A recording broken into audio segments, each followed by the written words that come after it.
So The Mandalorian has had 4 episodes blasted out at the time of recording, and although the last episode was a bit wonky, some say, the show overall is really good. I give it, so far, 5 Nick Nolte scrotum looking dudes out of 5. A perfect score. If you don't mind 1 or 2 minor spoilers, stick around to see my 5 reasons why I think The Mandalorian is fucking sick.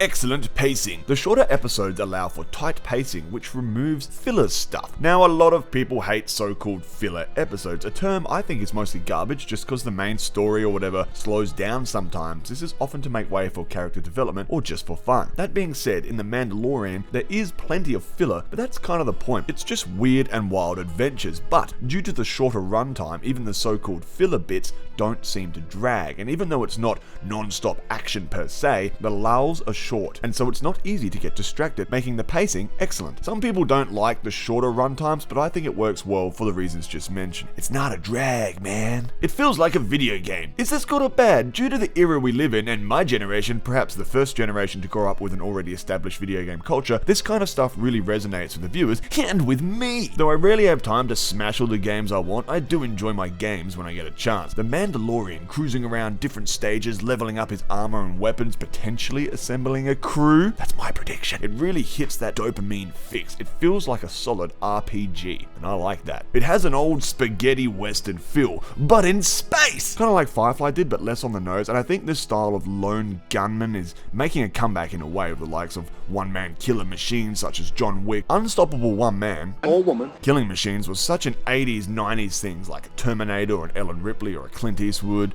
I love me some old westerns, and The Mandalorian definitely has that vibe, but with lasers, so it's even better. Set in a time period we are yet to explore on screen. It's all new, at least in live action form anyway. And it's about a race we know very little about, unless of course you're a super fan who reads all the comics and stuff, which are now mostly non-canonical. But anyway, Mandalorian race and culture, if you will, have had very little live action screen time, so these new characters and new time period with similar settings and themes make this show fresh, even though technically it's a prequel of sorts. So unlike a genuine prequel, I feel like you can come into this series with little knowledge of the Star Wars saga and still be able to easily follow along, although some basic understanding of the Star Wars universe would help understand the political and economic world we are watching. It's not necessary to enjoy this show, however. It feels like real Star Wars again. It's the best Star Wars since insert your favorite Star Wars. I left this point till last because I'm going to say something quite controversial. I like The Last Jedi. I know, but hey nerds, I like all Star Wars in one way or another, and although I am one of those guys who has had fun with the new films, I have to admit this show does have a great 80s, 90s feel to it, as mentioned before, which does make it seem more like the Star Wars I grew up with, which was the original trilogy, which I love the most still to this day, probably due to nostalgia, but regardless, The Mandalorian feels like a healthy mix of old Star Wars and classic westerns, both of which I'm a huge fan of. So yeah, I like the new Star Wars, but not as much as I like the old Star Wars, and yeah, the way this TV series is shot feels like old Star Wars, man. I don't know, maybe it's just me. On that note, the use of animatronics,